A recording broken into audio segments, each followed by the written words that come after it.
नमस्कार सभी को। आज का ये जो टॉपिक है हमारा बहुत ज़्यादा इम्पोर्टेंट टॉपिक है। 9th क्लास में आपकी पहले इससे मुलाकात हुई थी क्वाड्रेटिक इक्वेशन में स्प्लिटिंग देयर मिडिल टर्म।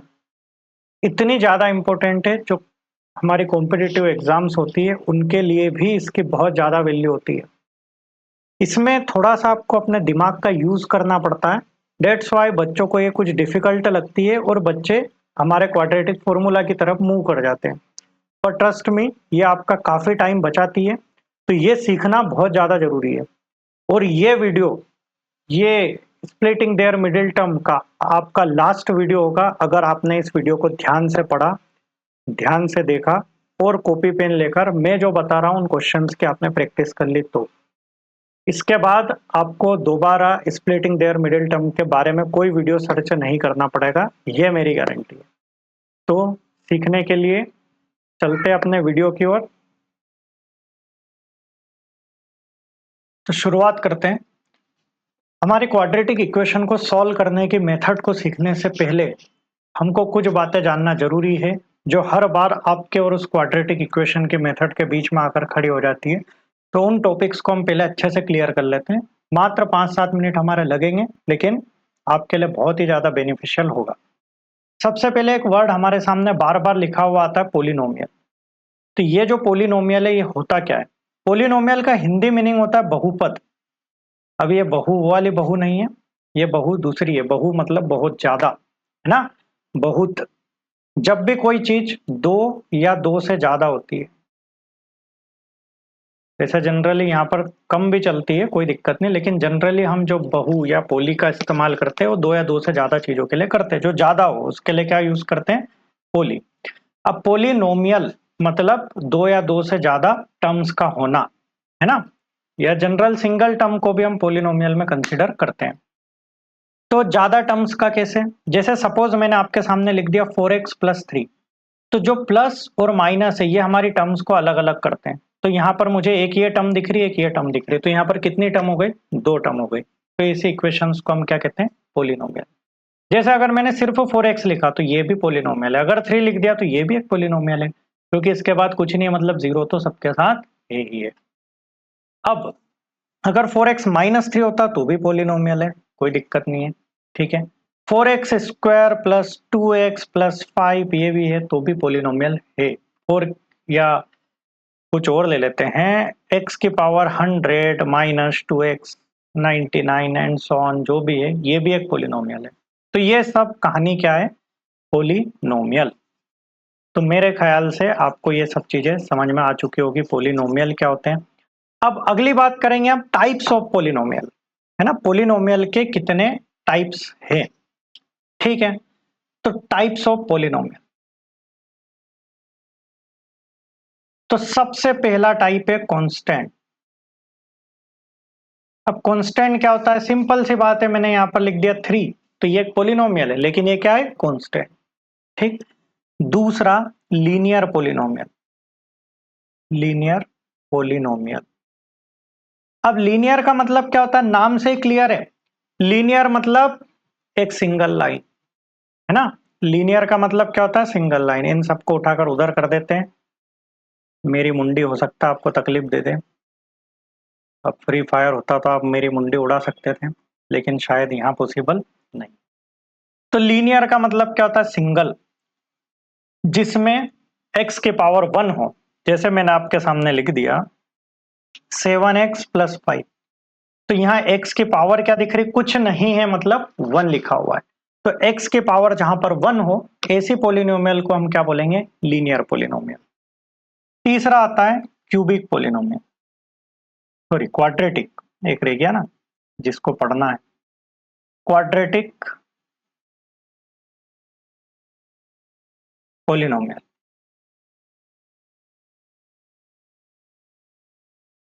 ठीक है। क्वाड्रेटिक पोलिनोमियल, ये टी है ना, क्वाड्रेटिक। चलो, तो क्वाड्रेटिक पोलिनोमियल। अब देखो, क्वाड्रा मतलब होता है दो। अब क्वाड्रेटिक मतलब जिसमें x की पावर क्या हो? यहां पर x की पावर क्या थी? 1। और यहां पर x की पावर क्या हो जाएगी? अब 2। तो मैंने सपोज 11x² + 7x प्लस 2 ये लिख दिया, एक इक्वेशन लिख दी। यहाँ पर x की पावर होती है क्या, 2, तो इसी को बोलते हैं क्वाड्रेटिक पोलिनोमियल। और चौथा आता है जो कि हमको पढ़ना है, क्यूबिक पोलिनोमियल। वैसे क्यूबिक पोलिनोमियल का काफी कुछ पार्ट अब आपके इसमें से डिलीटेड है। अगर मैं 10th क्लास की बात करूं, वैसे तो ये class 9th class, 8th class और इधर आगे जितने भी क्लास है 11th 12th, even competitive exam और अपने बीएससी एमएससी के लिए भी ये इंपॉर्टेंट है, क्योंकि ये बहुत ज्यादा बेसिक है जो कि हम आज पढ़ रहे हैं। क्यूबिक पोलिनोमियल क्या होता है? Cubic polynomial 13x cube plus 27x square plus 12x plus 5, ऐसे अगर मैंने लिख दिया तो जिसमें x के हाईएस्ट पावर क्या हो, 3 हो। 3, ओ मेरी मुंडी आ गई, तो मैं अपने आप को ही गायब कर देता हूँ, एक सेकंड रुकिए।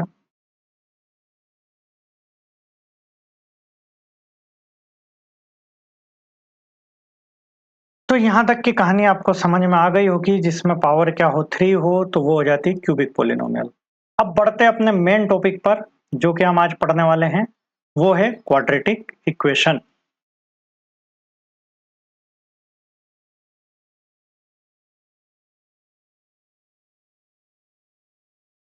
अब जो क्वाड्रेटिक इक्वेशन है ये मैंने आपको जस्ट बताया, जिसमें पावर क्या हो, स्क्वायर हो।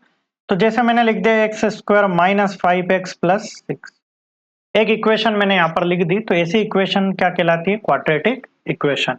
इन इक्वेशन को सॉल्व करने का एक ही तरीका, दो तरीके हैं, दो मेथड्स हैं। पहली मेथड होती है स्प्लिटिंग देयर मिडिल टर्म, जिसके लिए आप आज आए हैं, स्प्लिटिंग देयर मिडिल टर्म। और दूसरी मेथड होती है क्वाड्रेटिक फॉर्मूला।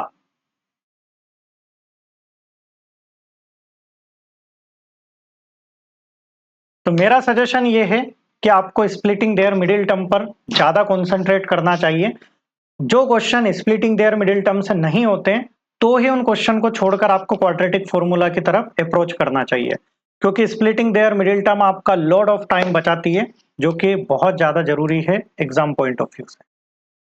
तो अब स्प्लिटिंग देयर मिडिल टर्म के बारे में हम चर्चा करेंगे, इसको कैसे सॉल्व किया जाता है, इसकी स्टेप्स क्या होती है ना। तो आज मैं आपके लिए स्प्लिटिंग देयर मिडिल टर्म इतनी आसान बना दूंगा कि आप देखते रह जाएंगे। उसके लिए मुझे वापस आना पड़ेगा, है ना। तो फिर से आ जाता हूं मैं।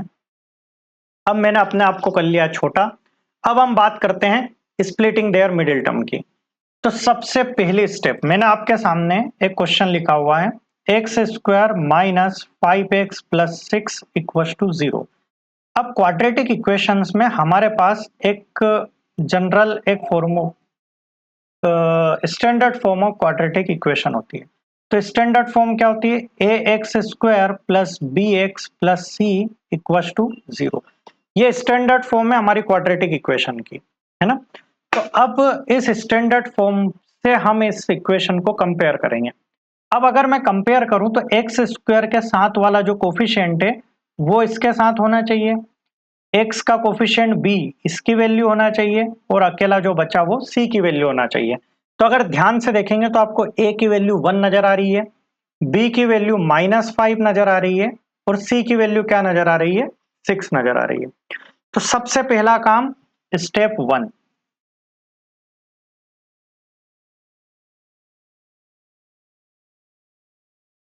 जो आपको मेरे सिर के ऊपर नजर आ रहा है, सबसे पहले आपको यही चलाना है। वो क्या है, एसी।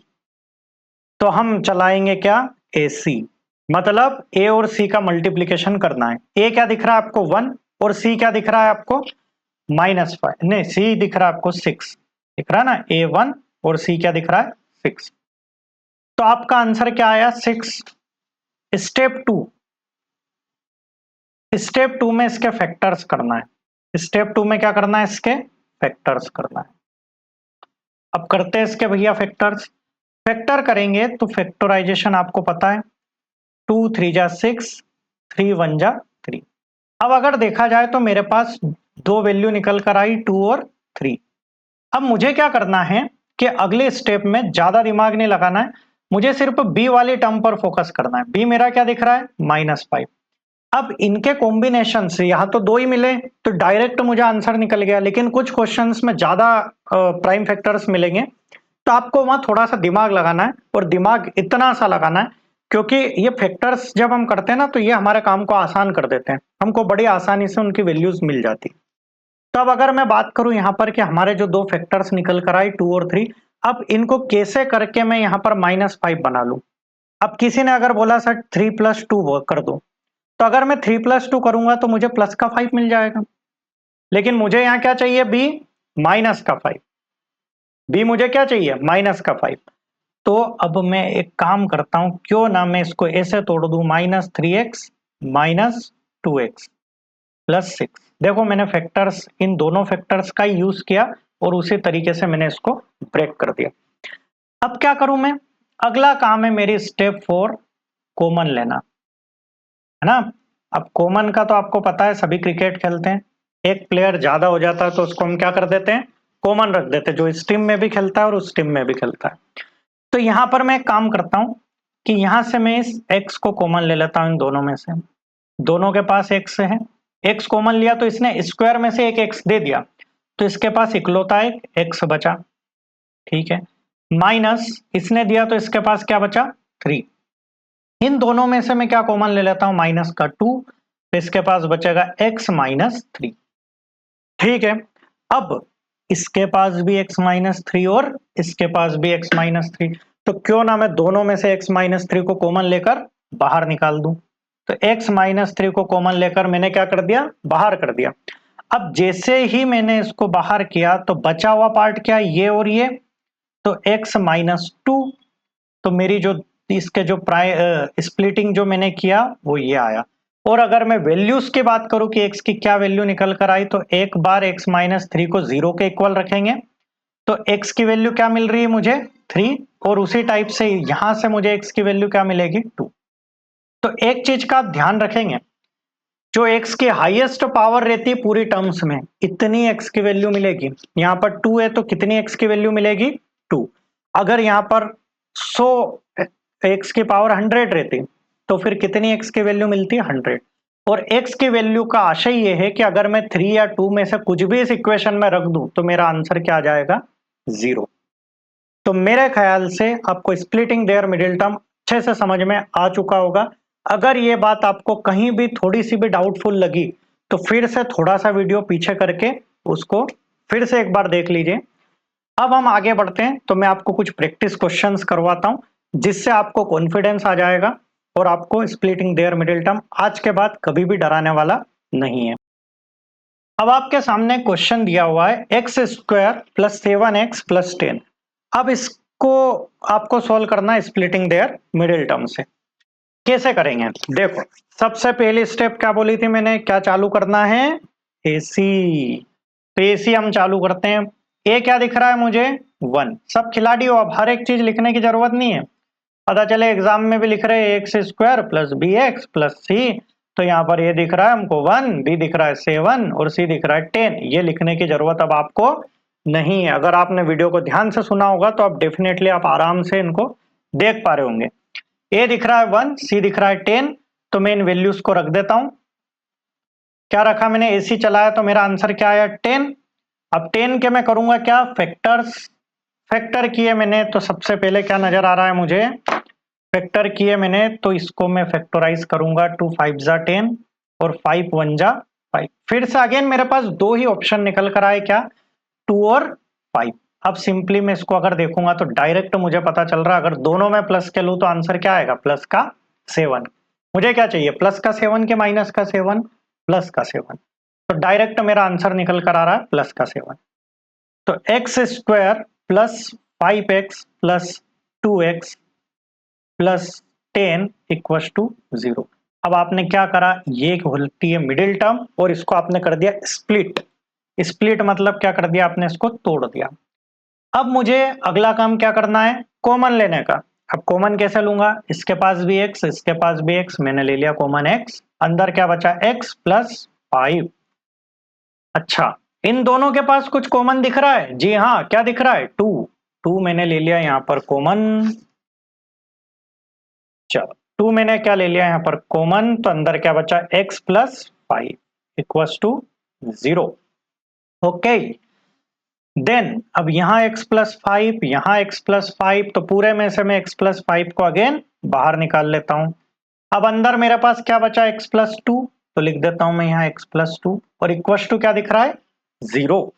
यहाँ पर x प्लस 5 को अगर मैं एक बार 0 के इक्वल रखता हूं तो x की वैल्यू क्या आ गई -5, और अगर एक बार x प्लस 2 को 0 के इक्वल रखता हूं तो x की वैल्यू क्या आ गई -2। तो ये दो वैल्यूज मेरी x की निकल कर आ गई। अगर आपसे सिंपली फैक्टराइजेशन पूछे या स्प्लिट करने का बोले तो आपका आंसर क्या है ये, और अगर आपसे बोले x की वैल्यू बताइए तो ये दोनों आंसर, और यही हम जीरोज में निकालने के लिए भी इनका इस्तेमाल करेंगे। चलते हैं अगेन दूसरे क्वेश्चन पर, है ना। एक और मैं प्रैक्टिस क्वेश्चन करवाता हूं। अब कुछ क्वेश्चंस मैंने आपके प्रैक्टिस के लिए निकाले थे, मैं आपको चाह रहा था होमवर्क देना, मैंने पूरी पीपीटी तैयार करी थी, लेकिन मुझे लगा कि पीपीटी में वो मजा नहीं आएगा जो फील आपको डायरेक्ट पढ़ाने में है। पीपीटी तो क्या हो गया, प्री प्लानिंग हो गई कि पहले से हमने सोच लिया और उसी को हम फॉलो करते जा रहे हैं। चलो, तो अब पहला क्वेश्चन तो आप कोशिश करेंगे, है ना। दूसरा क्वेश्चन मैं करवाता हूँ, या आप बोले तो पहला भी मैं ही करवाता हूँ। चलो करते हैं शुरू। तो जो पहला क्वेश्चन दिया हुआ है, इसको क्या हुआ,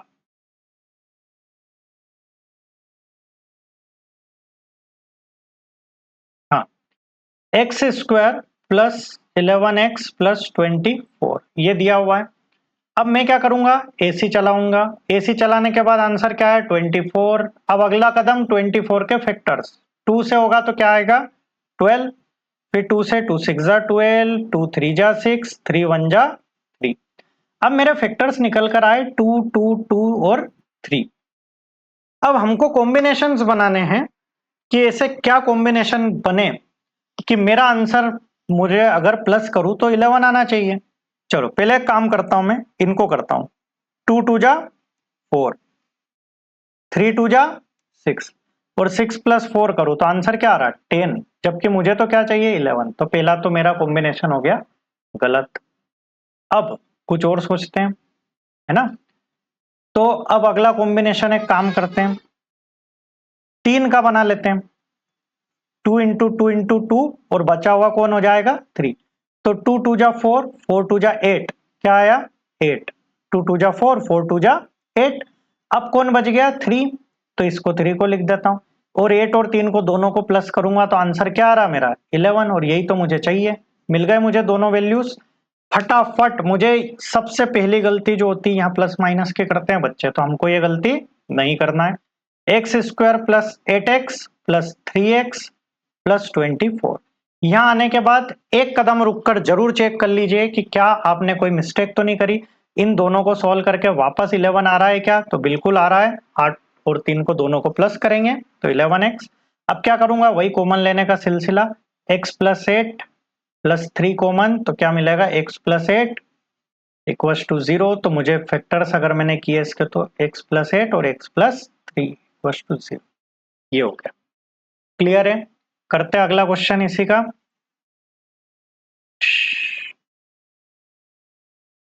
चलो अगला नेक्स्ट क्वेश्चन जो दिया है उन्होंने, वो दिया है 3x square plus 8x plus 4, 3x square plus 8x plus 4 equals to 0। अच्छा, इसके फैक्टर्स कैसे करूं। सबसे पहला काम एसी चलाना, एसी चलाया तो 4 3 जा ये ए और ये सी, तो 4 इंटू 3 क्या हुआ 12। अब क्या करूंगा, अगला काम 12 के फैक्टर्स, तो 2 से 2 6 जा 12, 2 3 जा 6, 3 1 जा 3। अब मेरे पास तीन फैक्टर निकल कर आए, इन तीनों के कॉम्बिनेशन को ऐसा बिठाना है कि मुझे सम क्या मिले 8। अच्छा, ये फैक्टराइजेशन करने का ये फायदा है कि जब आप नॉर्मल तरीके से, जो आपका ट्रेडिशनल अप्रोच है, अगर उससे आप करते तो आपको मल्टीप्लीकेशन पे भी ध्यान देना है और एडिशन पर भी ध्यान देना है कि ऐसे क्या नंबर में तोड़ू कि जिनका मल्टीप्लीकेशन या एडिशन या है। यहां पर आपको मल्टीप्लीकेशन तो देखना ही नहीं है, आपको सिर्फ एडिशन देखना है। क्लियर है। चलो, अब अगर मैंने इन दोनों के जोड़े बनाए तो 2 2 जा 4। अब 4 और 3 में देखो, 4 प्लस 3 क्या आ रहा है 8, गलत, ये तो 7 आ रहा है। तो मेरा ये कॉम्बिनेशन तो हो गया क्या गलत। अब कुछ और कॉम्बिनेशन सोचते हैं। अब एक काम करता हूं, नीचे के इन दोनों का मल्टीप्लाई करता हूं, 3 2 जा 6 और 6 और 2 को प्लस करूंगा तो 8 मिल गया। मेरा कॉम्बिनेशन क्या मिला, 6 और 2, तो 3x square plus 6x plus, क्योंकि मुझे यहाँ प्लस का चाहिए, क्या चाहिए मुझे, प्लस का, तो 6x plus 2x plus 4 equals to 0। अगला कदम क्या होगा, कॉमन लेना। ले लेते हैं कॉमन इन दोनों में से। यहां से एक तो x कॉमन तो आ ही रहा है और साथ में एक और क्या कॉमन आ रहा है, 3, दोनों को कॉमन ले लिया। अंदर क्या बचा, x प्लस 2 प्लस यहां से क्या कॉमन आ रहा है 2, तो अंदर क्या बचा x प्लस 2 इक्वस टू 0। यहां पर भी x प्लस 2, यहां पर भी x प्लस 2, पूरे में से x प्लस 2 कॉमन। इधर क्या बचा 3x प्लस 2 इक्वस टू 0। अब क्या करूं मैं, ये मेरे फैक्टर्स आ गए, x की अगर मैं वैल्यू चाहूं तो 2 निकल जाएगी, x इक्वस टू -2 और यहाँ क्या निकलेगी, x इक्वस टू -2/3। ये 2 उधर गया, माइनस का हो गया, 3 इसके अपॉन में।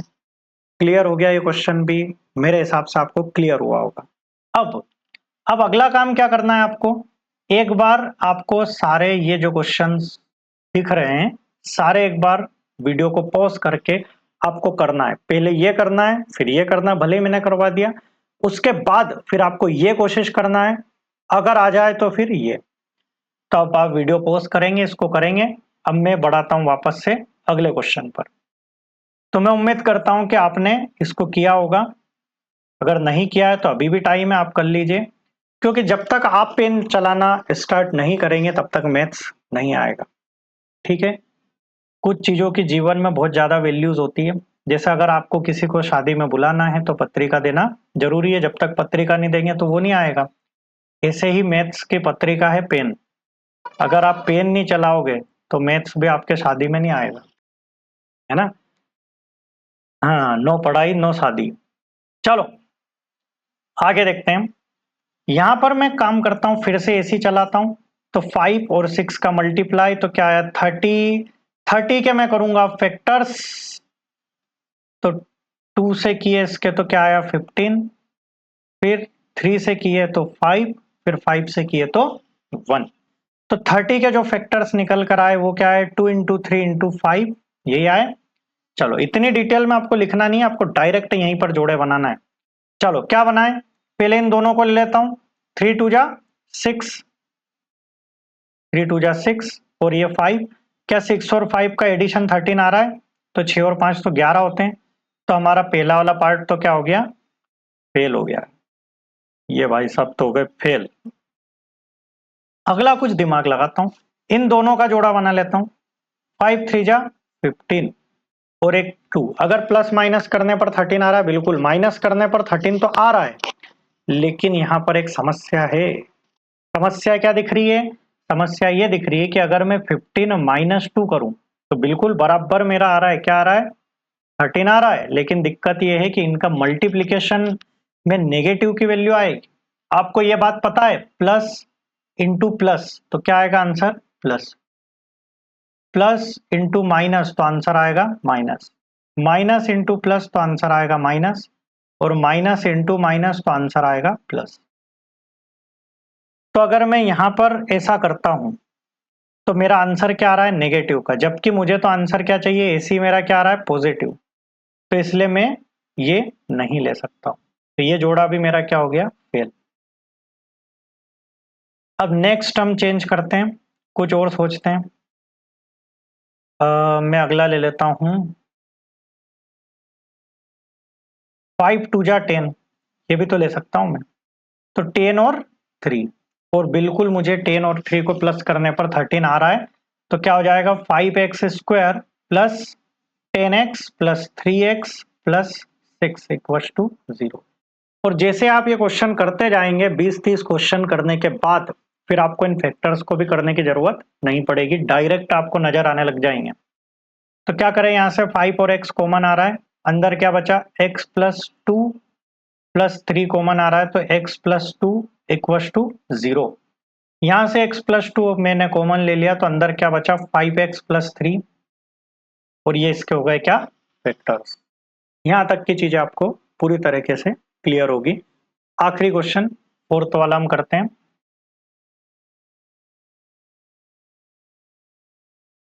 फोर्थ वाला भी एक बार पॉज करके जरूर करके देख लेना, अगर नहीं बना तो अब इस क्वेश्चन के बाद बन गया होगा। अब एक बार ट्राई कर लेना, अगर फिर भी नहीं आता है तो फिर कंटिन्यूस वीडियो को वॉच कीजिए, फिर आ जाएगा। एसी चलाते हैं, 4 × 3, लेकिन 3 इस बार का है माइनस का, तो माइनस का 12। एसी चलाने पर क्या आया मेरा -12। अगर 12 के फैक्टर्स करता हूँ, 2 6 जा 12, 2 3 जा 6 और 3 1 जा 3, ये 3 फैक्टर्स मेरे निकल कर आए, 2 2 और 3। अब मुझे ये देखना है कि किसका जोड़ा बनाऊं कि मेरा आंसर क्या आ जाए, 4 आ जाए। माइनस का 4 चाहिए इस बार, ध्यान रखना नेगेटिव नेगेटिव का खेल है, जो कि अक्सर गलतियां होती। तो करते हैं, यहां पर मैं जोड़े बनाता हूं, 2 2 जा 4, 4 और 3 का क्या कोई कॉम्बिनेशन मुझे -4 दे सकता है? नहीं दे सकता। तो मेरा पहला वाला पार्ट तो क्या हो गया, फेल। अगली कुछ चीज सोचता हूं, 3 2 जा 6, तो 6 और 2, क्या इन दोनों को माइनस करने पर मुझे 4 आ सकता है? बिल्कुल आ सकता है। और प्लस का कि माइनस का, वो तो मेरा हाथ में, मैं किसको लूं। अगर मैं -6 और 2 लेता हूं तो डेफिनेटली मेरा माइनस का 4 आंसर आ रहा है। अच्छा, मल्टीप्लीकेशन पर भी -12 आ रहा है? जी हाँ, क्योंकि एक माइनस का एक प्लस का। चलो भैया, तो फटाफट मैं अपनी इन वैल्यूज को स्प्लिट कर देता हूँ। 4x square minus 6x plus का 2x माइनस 3 इक्वल टू 0। यहां से कुछ कॉमन नजर आ रहा है, क्या आ रहा है, 2x। अंदर क्या बचा, 2x माइनस 3। यहां से क्या नजर आ रहा है? अच्छा, कभी कभी ऐसी सिचुएशन आती है कि कुछ भी कॉमन नजर नहीं आ रहा है, तो जहां पर कुछ भी कॉमन ना हो यहां पर 1 तो होता ही है। जिसका कोई ना हो उसका भगवान होता है ना। तो 1 क्या है यहाँ पर, भगवान। अब इसके पास भी 2x माइनस 3, इसके पास भी 2x माइनस 3, तो मैं 2x माइनस 3 को क्या ले लेता हूं, कॉमन। अगर मैंने कॉमन लिया इन दोनों के पास से, तो मेरे पास अगेन क्या बचता है, 2x प्लस 1। और यहां पर ये फैक्टर मेरा हो गया कंप्लीट। तो मैं उम्मीद करता हूं कि आपको ये चीजें बहुत अच्छे से समझ में आई होगी। मैं सारी स्लाइड्स एक बार आपको दिखा देता हूं कि बच्चों में अक्सर क्वाड्रेटिक इक्वेशन फैक्टराइज करने में दिक्कत होती है। आज हम सीखेंगे आसान और पक्का तरीका, मिडिल टर्म स्प्लिटिंग, और मेरे हिसाब से आप सीख चुके होंगे ये आज। अब हमने यही एक तरीका जो देखा, स्प्लिट करे, ग्रुप बनाए, फैक्टर करो, सारी चीजें, ये ऐसी लगाया है हमने यहाँ पर भी, है ना। जो कॉमन मिस्टेक्स होती है वो क्या क्या होती है? सबसे पहले तो हम प्रोडक्ट गलत निकाल लेते हैं। मल्टीप्लिकेशन जो ऐसे ही चलाते हैं वहीं पर गलतियां कर देते हैं, और स्पेशली प्लस माइनस की गलतियां ज्यादा करते हैं। गलत नंबर्स चुनना, कभी कभी क्या होता है कि जो नंबर हमको चुनना रहता है उस नंबर की जगह हम गलत नंबर को उठा लेते हैं और हमारा आंसर गलत आ जाता है। साइन पर ध्यान न देना, और ये सबसे ज्यादा इंपॉर्टेंट है, और इसी में हम सबसे ज्यादा गलतियां करते हैं, ये कॉमन मिस्टेक है। तो प्लस माइनस का स्पेशल आपको ध्यान रखना है। तो उम्मीद करता हूं कि ये क्लास आपको पसंद आई होगी, और डेफिनेटली आज के बाद आपको स्प्लिटिंग देयर मिडिल टर्म का कॉन्सेप्ट अच्छे से क्लियर हो गया होगा और डर भी दूर हो गया होगा। तो अगर पसंद आया तो लाइक और सब्सक्राइब करें। थैंक यू सो मच, तब तक देखते रहिए हमारे